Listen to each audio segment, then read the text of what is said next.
Okay, ito nga medyo lumulubog yung preno ni boss dahil sa madumi na rin tong ating brake fluid. Yan. Tanggalin natin lahat ng laman ng fluid pati sa linya ng mga idol. Tingnan natin kung babalik sa dati yung preno ni boss. Yan.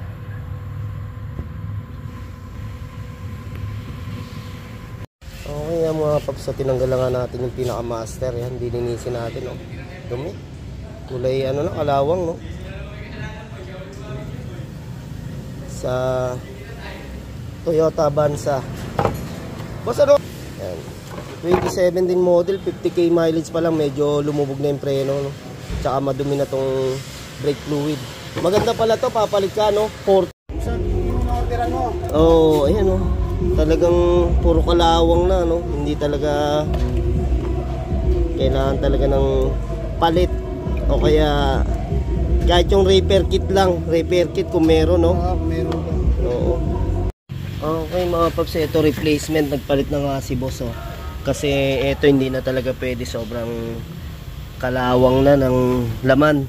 Ito nakuha natin to, replacement FIC 4,800 ang halaga, no po, Japan. Yun sa 2017 model, kaya mas maganda. Wala kayong makikitang sa ngayon, wala pa tayong mahanap na repair kit nya, kaya assembly talaga. Okay mga paps, bimili na tayo na itong replacement, ano, na Japan FIC. Ang kagandahan na ito mga paps, Japan brand.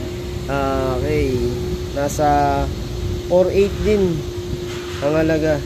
Etong kasing pang Toyota Avanza na to, wala pa nabibili na repair kit, kaya assembly ang kailangan natin. Yung original napakamahal naman, 9,000, no mga idol. Kaya kung may makukuha kayo na made in Japan, yan, napakaganda. Ang bilis gumana ng preno natin. Ayun, okay. Nawala na yung lubog, tsaka yung malambot na preno. Balik sa ganda ng pagka-preno, no? Ayun mga idol, pagdating sa preno, talagang napaka-importante na mapaayos agad natin. Okay, nung napalitan naman ng brake master, itong Toyota Avanza, yan, gumanda na uli yung preno mga paps, no? Kaya tinest drive natin, okay na okay. Ayan, maraming salamat.